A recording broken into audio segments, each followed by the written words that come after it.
तो hi friends, नमस्ते, जोहार।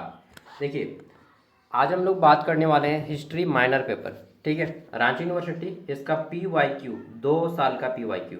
ठीक है, 23-27 और 22-26 दोनों का जानेंगे विद आंसर। आप बोलिएगा भैया 23-27 को तो अभी हुआ नहीं है। देखिए, जो DSP MU है, रांची कॉलेज जिसको बोलते हैं, डॉक्टर श्यामा प्रसाद, उसका भी सिलेबस माइनर पेपर हिस्ट्री का सेम है। तो उसका भी एक पेपर दिखाऊंगा ये, और एक 22-26 सेशन का दिखाऊंगा। ठीक है, तो चलिए शुरू करते हैं। देखिए, सेमेस्टर 3 हिस्ट्री माइनर में क्या पढ़ना है आपको। History minor 1B, history of India 650 से 1707 तक का इतिहास। ठीक है, तो ये 22-26 के द्वारा पूछा हुआ क्वेश्चन पेपर है। सबसे पहले यहाँ पे 1 मार्क्स वाले क्वेश्चन है। ठीक, 5 गो, फिर 5 नंबर या 2 गो, 15 नंबर हो गया ग्रुप ए, फिर ग्रुप बी का 15 मार्क्स वाले 6 क्वेश्चन। ठीक है, तो सबसे पहला क्वेश्चन है, शिवाजी ने अपनी ताजपोशी के बाद कौन सा उपनाम अपनाया था। तो देखिए, शिवाजी ने अपनी ताजपोशी के बाद छत्रपति का उपनाम अपनाया था। ठीक है, छत्रपति शिवाजी महाराज। तो छत्रपति यहाँ पे राइट आंसर हो जाएगा। ओके, तो डिटेल में जान लीजिए, ये सब आपको नोट डाउन करना है। शिवाजी ने अपनी 1674 ईस्वी की ताजपोशी के बाद छत्रपति शिवाजी, ठीक है, छत्रपति की उपाधि धारण की और छत्रपति शिवाजी कहलाए। यह उपाधि उनको सर्वोच्च संपूर्ण, ठीक है, संप्रभु सत्ता तथा सौंदर्य मराठा राज्य के शासक होने का प्रतीक माना जाता है। पाल वंश के संस्थापक कौन थे। तो एक वर्ण में आंसर होगा गोपाल। क्या था, गोपाल। पाल वंश के संस्थापक गोपाल थे। लगभग 750 ईस्वी में बंगाल के सामंतों द्वारा उन्हें राजा चुना गया था और उन्हें पाल वंश की स्थापक या संस्थापक कहा जाता है। ठीक है, गोपाल, पाल वंश।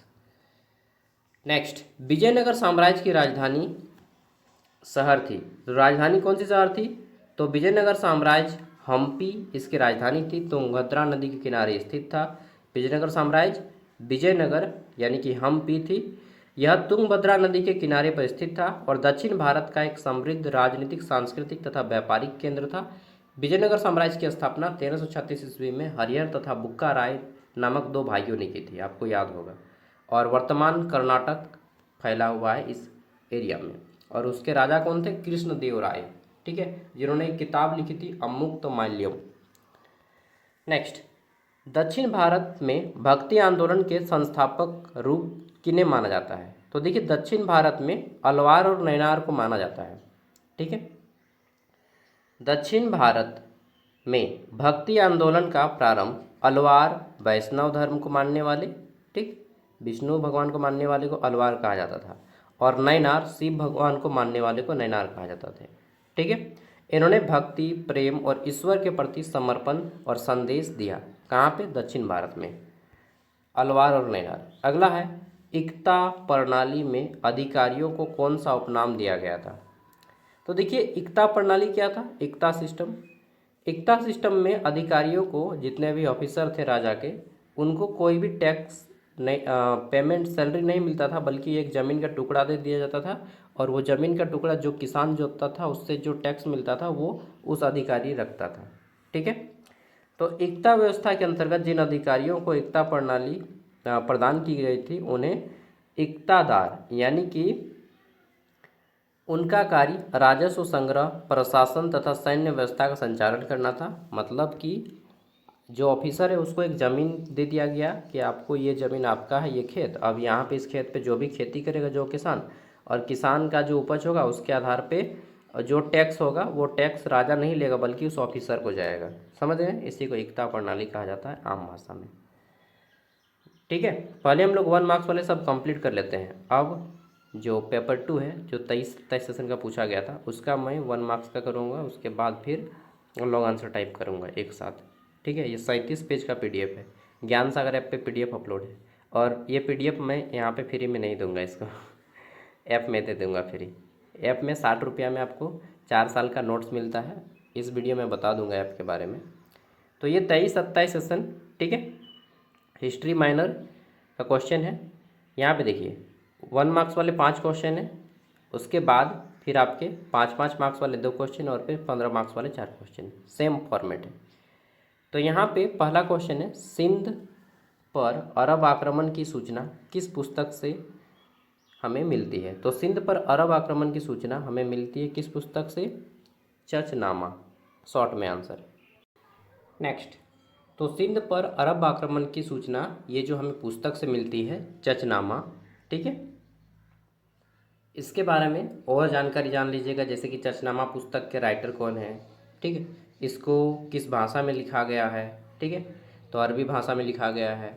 नेक्स्ट, आगे देख लेते हैं, त्रिपक्षीय संघर्ष। देखिए एक जगह है, उसको 3 राजाओं लड़ रहे थे आपस में लेने के लिए, ठीक है, उसी को त्रिपक्षीय संघर्ष कहते हैं। साउथ इंडिया में, दक्षिण भारत में एक राज्य है जिसको जीतने के लिए 3 राजा आपस में लड़ रहे थे, तो इसी को त्रिपक्षीय संघर्ष कहते हैं।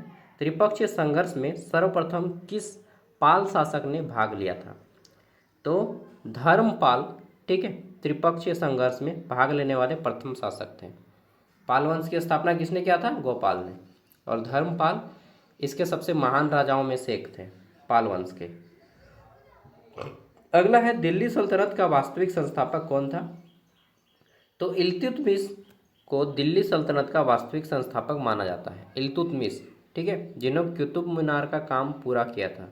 कुतुब मीनार का काम स्टार्ट किया था कुतुबुद्दीन ऐबक ने, और इल्तुतमिश ने उस काम को पूरा किया था। भक्ति आंदोलन को दक्षिण से उत्तर भारत लाने वाले संत का क्या नाम था? तो देखिए, स्वामी रामानंद ने भक्ति आंदोलन को दक्षिण भारत से उत्तर भारत लाया था, साउथ इंडिया से नॉर्थ इंडिया लाए थे, ठीक है। नेक्स्ट, औरंगजेब के समय इस्लामी कानून से संबंधित पुस्तक का नाम क्या था? तो औरंगजेब के समय इस्लामी कानून से संबंधित जो पुस्तक था उनका नाम था फतावा ए आलमगीरी, फतावा ए आलमगीरी, ओके। अब चलिए हम लोग 5-5 मार्क्स वाले क्वेश्चन करते हैं। तो पहले ये पेपर 1 से करेंगे, फिर हम लोग पेपर 2 से, ओके। इस तरह से एक एक करके पूरा कंप्लीट करेंगे। तो देख लेते हैं यहाँ से 5 मार्क्स का क्वेश्चन जो कि ग्रुप ए में ही आता है आपको, और 5 मार्क्स वाले प्रश्नों का उत्तर आपको एक खड़ा पन्ना का 2 पेज होता है, एक खड़ा पन्ना में 2 पेज होते हैं, तो बस एक पेज में करना है, मतलब एक खड़ा पन्ना का एक साइड ही आपको लिखना है, उससे ज़्यादा नहीं लिखना है 5 मार्क्स के लिए, ठीक है। अपने टाइम को समझिए कि कहाँ पे कितना टाइम हमको देना है। तो पहला है जागीरदारी प्रणाली। ये जागीरदारी प्रणाली क्या चीज़ है भाई?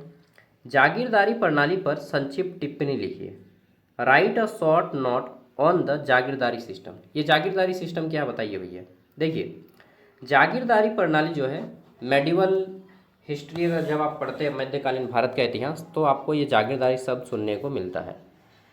ये मुगल काल में शुरू हुआ, ठीक है, जागीरदारी सिस्टम। विशेषकर मुगल काल की एक महत्वपूर्ण भूमि राजस्व व्यवस्था है जिसमें जमीन से टैक्स जो मिलता है। जागीरदार मतलब अभी भी बोलते हैं कि तोर जागीर चलो कि जमीन टे, मतलब कि टैक्स वसूलने वाला आदमी, कर वसूलने वाला आदमी, लगान वसूलने वाला आदमी, ठीक है। इसी व्यवस्था में सम्राट अपने मनसबदारों तथा उच्च अधिकारियों को वेतन के बदले जागीर, जागीर मतलब होता है भूमि का टुकड़ा या भूमि का भाग, ठीक है, भूमि से जो प्राप्त होने वाला लगान था, टैक्स था, वो प्रदान किया गया था। किसको? तो अपने अधिकारियों को। जागीरदारी का कार्य भूमि से राजस्व वसूलना। जागीरदार क्या करते थे कि जो किसान उस खेत से खेती करता है उससे टैक्स वसूलना, ठीक है, राजस्व वसूलना, प्रशासन बनाए रखना तथा आवश्यकता पड़ने पर सैनिक उपलब्ध कराना।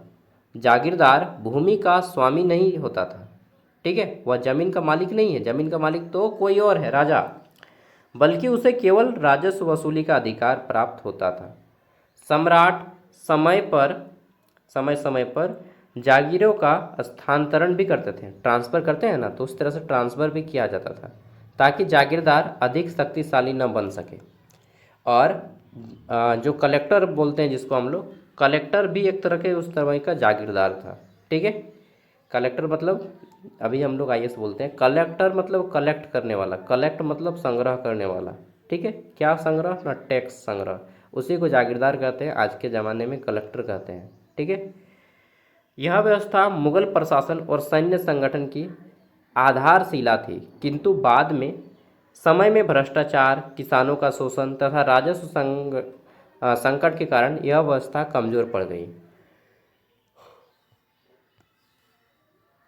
अगला क्वेश्चन है, सिंध पर अरब आक्रमण का क्या प्रभाव है बताइए।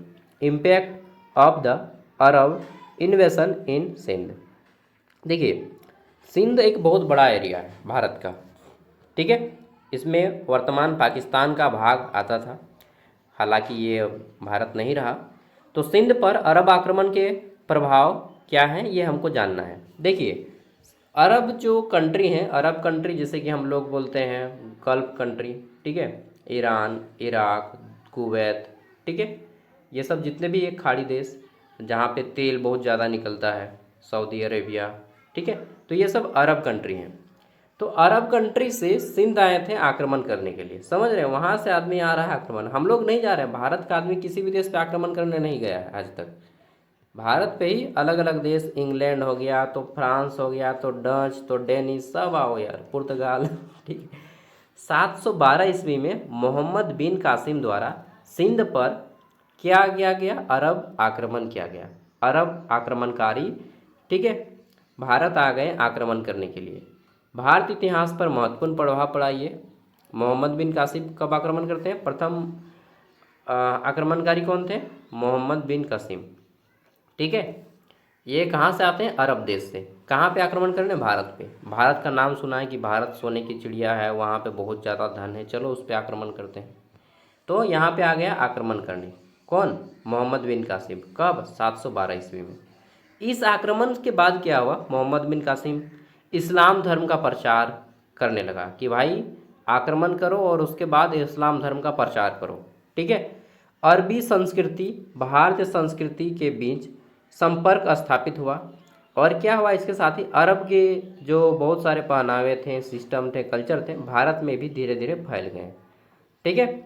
और भारत के भी संस्कृति उन लोगों ने कुछ कुछ एक्सेप्ट कर लिया।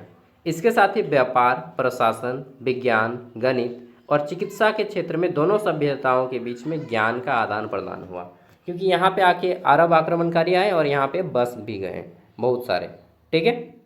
ऐसा नहीं कि एक बार कर रहा है, नहीं नहीं नहीं नहीं नहीं, अरे बाबू, हजारों हजारों आदमी एक साथ आक्रमण करने आते थे। कबीला बना के तंबू टांग के रात्रि में रहते थे, फिर दूसरा दिन चलो, फिर रात्रि रुको, ठीक है। तो इस तरह से वो अपने साथ खाना भी लेते आते थे जब आक्रमण करने आते थे। घोड़ा सेना, हाथी सेना, ठीक है, पैदल सेना, इस तरह से सब आते थे एक साथ, हजारों हजारों, एक दो को नहीं, ठीक है। अरबों ने भारतीय गणित, खगोल शास्त्र तथा दर्शन के अनेक ग्रंथों का अरबी भाषा में अनुवाद कराया।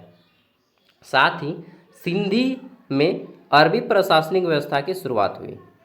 और क्या हुआ? इस आक्रमण का तत्काल राजनीतिक प्रभाव सीमित था, फिर भी इसने भारत और इस्लामिक विश्व के सांस्कृतिक, धार्मिक और आर्थिक संबंधों को मजबूत किया और आगे आने वाले मुस्लिम आक्रमणकारी का मार्ग भी खोल दिया, ठीक है। अब यहाँ पे लॉन्ग आंसर आते हैं, तो हम लोग पहले 5 मार्क्स वाले करेंगे। बीच बीच में मैं डिस्टर्ब कर देता हूँ ना कि भाई अब बीच बीच में 5 मार्क्स वाला, हाँ, ऐसे में अच्छा रहेगा ना। देखिए, लगातार पढ़िएगा ना तो घुसेगा नहीं। और मैं पढ़ता कम हूँ, ज़्यादा बकैती करता हूँ ना। क्वेश्चन नंबर 2, 5 मार्क्स का कर रहे थे ना, हाँ। क्वेश्चन नंबर 2 5 मार्क्स का है। भारत में भक्ति आंदोलन के प्रसार, यानी कि प्रचार, प्रसार मतलब प्रचार, भारत में भक्ति आंदोलन के प्रचार की संक्षेप में व्याख्या कीजिए।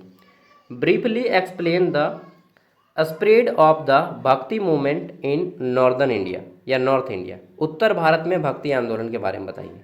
देखिए, आप भारत बनाना जानते हैं, मुझे मालूम है, नहीं जानते हैं, ठीक है। ये हमारा भारत है, सपोज दैट, मान के चलिए ये हमारा भारत है, ठीक।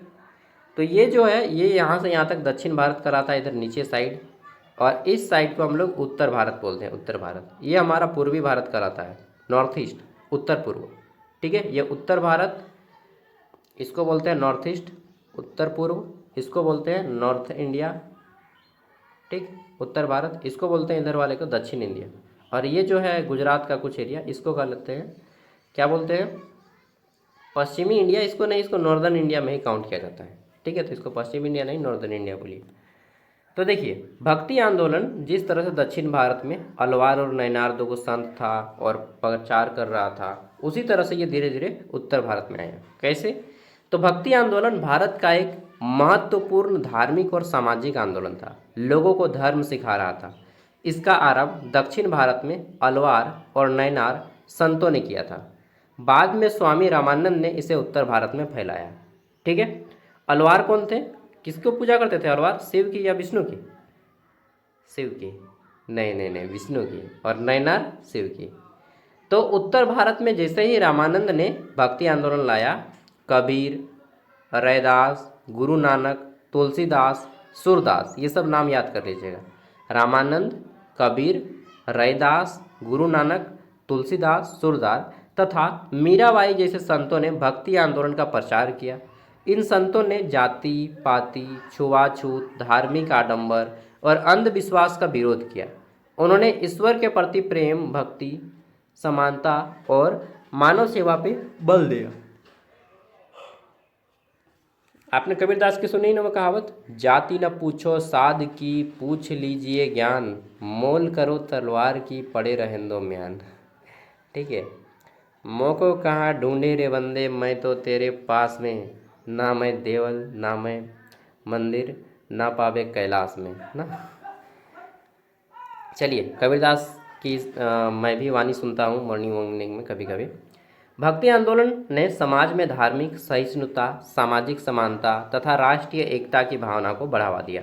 अच्छा, अगर आपको एक दो कहावत याद होगा तो लिख दीजिएगा एग्जाम में। ठीक है, कबीरदास की।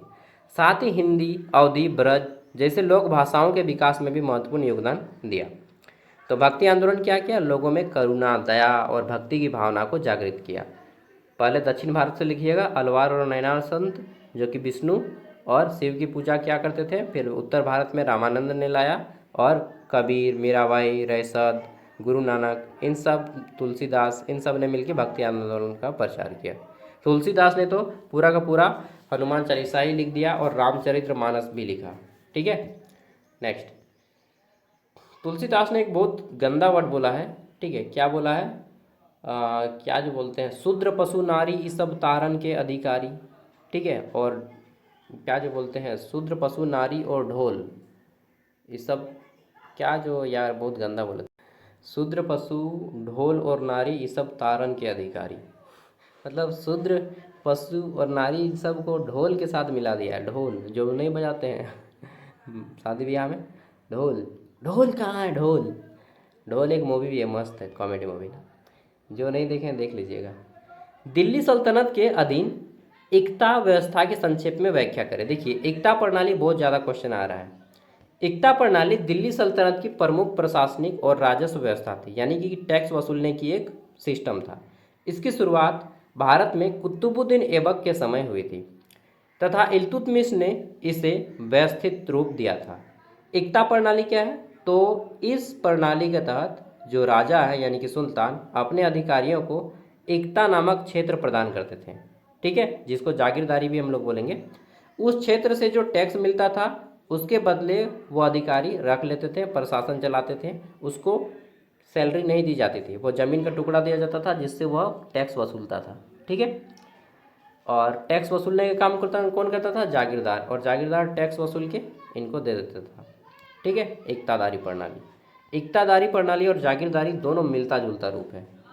ठीक है, एकतादार की विशेषता क्या थी कि एकतादार भूमि का स्वामी नहीं होता था।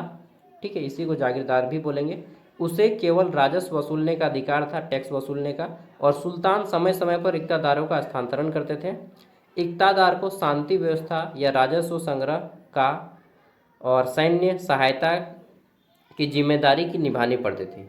अब एकतादारी प्रणाली के महत्व क्या है? इस व्यवस्था से प्रशासन मजबूत हुआ और राजस्व संग्रह का नियम, ठीक है, रेगुलर होने लगा और दिल्ली सल्तनत की केंद्रीय सत्ता को मजबूत बनाने में ये सहायता हुआ। ठीक है, फिर एकतादारी प्रणाली का निष्कर्ष।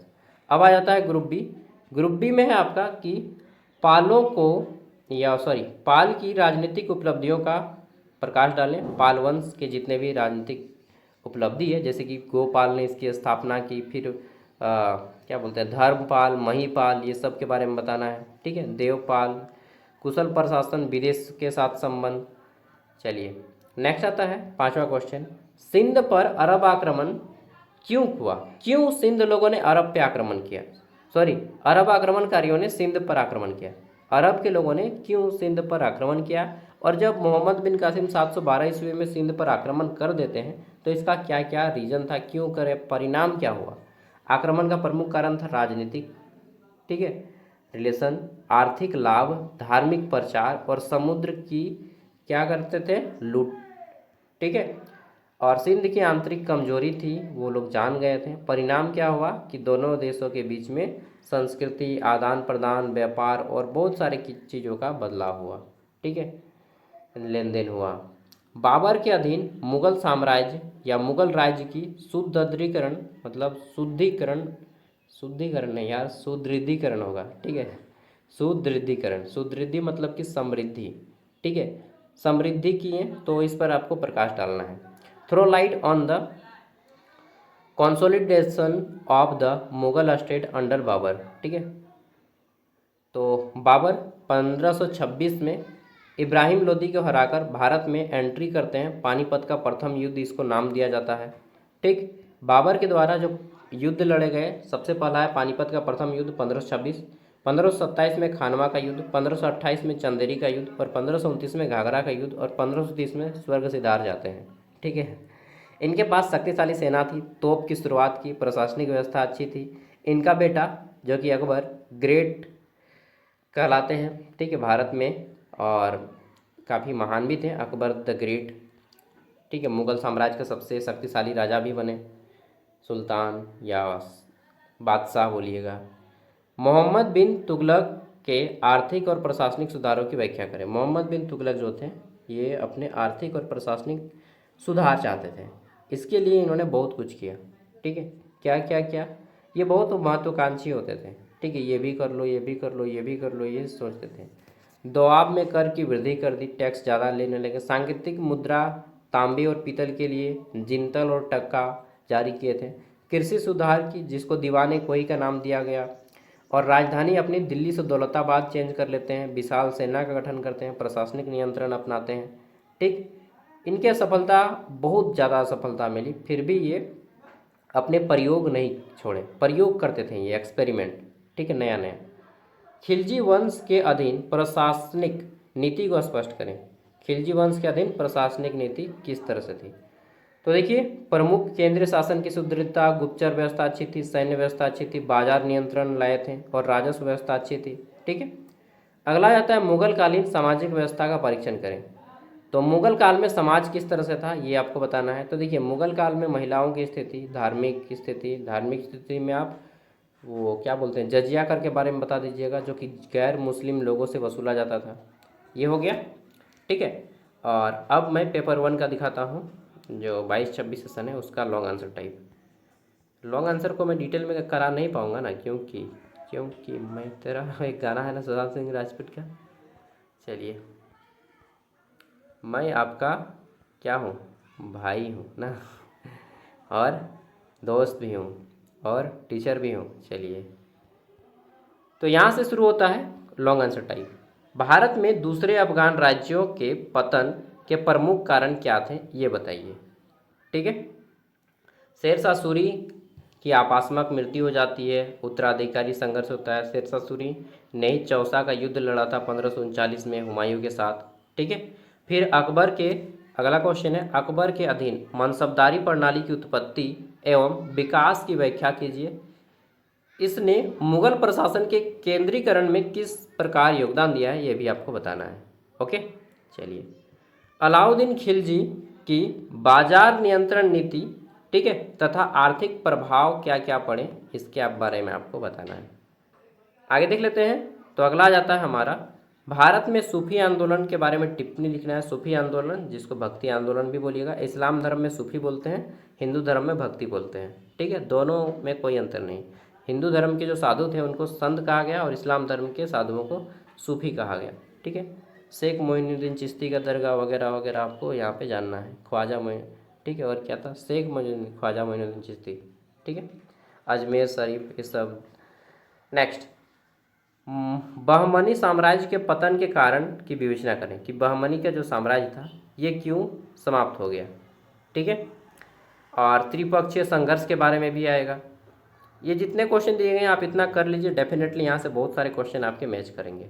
मराठा प्रशासन एवं शासन व्यवस्था की विवेचना करें। देखिए इसका मैंने नोट्स भी आपको अपलोड कर दिया है ऐप पे, मतलब ऐप के बारे में थोड़ा सा बता देता हूँ, जो लोग नहीं खरीदे हैं उनके लिए, और जो लोग खरीद चुके हैं वो उन लोग को बहुत बहुत thank you.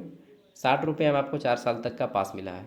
So this is our app Gyan Sagar, ये आपका ऐप है ज्ञान सागर, ठीक है। इसका लिंक आपको प्ले स्टोर में भी मिल जाएगा, सर्च करेंगे ज्ञान सागर तो मिल जाएगा, और आपको यहाँ पे भी मिल जाएगा वीडियो का डिस्क्रिप्शन बॉक्स में।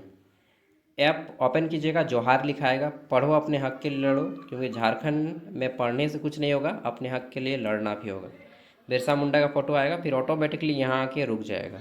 आपको यहाँ पे क्या करना है, थोड़ा सा ऊपर उठाएंगे और क्रिएट एन अकाउंट पे क्लिक करना है। सबसे पहले इसी पे क्लिक करना होगा, क्रिएट एन अकाउंट। इस पर जैसे ही क्लिक करेंगे तो अपना नाम और फ़ोन नंबर डालिएगा, अपना नाम और फ़ोन नंबर, और क्रिएट एन अकाउंट पे क्लिक करना है। फिर से इस पर क्रिएट एन अकाउंट पे जैसे ही क्लिक करेंगे OTP आएगा, डालिएगा, ऐप आपका ओपन हो जाएगा। आपको यहाँ पे आना है ऑल कोर्स में। कहाँ पे आएंगे, ऑल कोर्स में आएंगे, इस पर क्लिक करेंगे और फिर आपका ऐप ओपन हो जाएगा। यहाँ पे बहुत सारा यूनिवर्सिटी का कोर्स आएगा, आपको रांची यूनिवर्सिटी का कोर्स लेना है, ठीक है, रांची यूनिवर्सिटी का कोर्स लेना है। यहाँ पे बाय नाउ पे क्लिक करेंगे, 60 रुपया, 2 ऑप्शन देगा UPI का, UPI जो लोग चलाते हैं फ़ोनपे, गूगल पे, अमेजन, पेटीएम, कुछ भी चलाते हैं, भीम वगैरह, UPI पे क्लिक करेंगे। जो उनके पास फ़ोनपे वगैरह नहीं है वो स्कैनर पे क्लिक करेंगे, QR कोड लिखा होगा, QR कोड स्कैनर पे क्लिक करेंगे। किसी को भी स्कैन करिए, बोलने बोलिएगा जो चलाते हैं। 60 रुपया वो पे कर देंगे, मतलब स्कैन करेंगे, ऑटोमेटिकली 60 रुपये कट जाएगा, ऐप ओपन हो जाएगा। ऐप 4 साल के लिए फ्री हो जाएगा। देखिए यहाँ पे लिखा है this course is valid for 4 year. 4 साल का ट्यूशन फीस सिर्फ 60 रुपया। कितना, 4 साल? हाँ जी 4 साल, 4 साल का ट्यूशन फीस मैं ले रहा हूँ 60 रुपया, ज़्यादा है क्या? उसके बाद ऐप ओपन होने के बाद स्टार्ट लर्निंग लिखाएगा, इस पर क्लिक करेंगे। फिर यहाँ पे सेमेस्टर आ जाएगा, सेमेस्टर पे क्लिक करेंगे। मान लीजिए आप सेमेस्टर 3 में है ना, सेमेस्टर 3 में क्लिक किए, ठीक है। फिर वहाँ पे सब पेपर आ जाएगा, जो पेपर देखना है, AEC पेपर देखना है, चाहे कुछ जो पेपर देखना है आपका आ जाएगा इस तरह से। फिर क्लिक करेंगे तो यहाँ पे आपका इस तरह से PDF आ जाएगा। मान लीजिए आपको मेजर पेपर देखना है, चाहे माइनर पेपर देखना है, व्यू पे क्लिक करेंगे। जैसे ही व्यू पे क्लिक करेंगे तो आपका PDF जो है ओपन हो जाएगा। PDF ओपन होगा, थोड़ा टाइम लगेगा, तो इस तीर के निशान पे क्लिक कर दीजिएगा, आपका PDF फ़ोन पे डाउनलोड हो जाएगा, ठीक है। तो सब जितना भी पेपर है आपका सब डाउनलोड करके रख लीजिएगा सेमेस्टर 3 का। उसके बाद सेमेस्टर 4 का, 5 का, 6, 7, 8 पढ़ते रहिए, फ्री हो गया सब आपका। तो थैंक यू, बाय, मिलते हैं अगली वीडियो में। ऐप का लिंक वीडियो का डिस्क्रिप्शन बॉक्स में है। ज़रूर आपको ऐप पसंद आएगा। अगर आप गलती से दूसरा यूनिवर्सिटी का कोर्स खरीद लेते हैं तो वहाँ पे WhatsApp नंबर है, बोलिएगा अपना प्रॉब्लम, सॉल्व हो जाएगा आपका।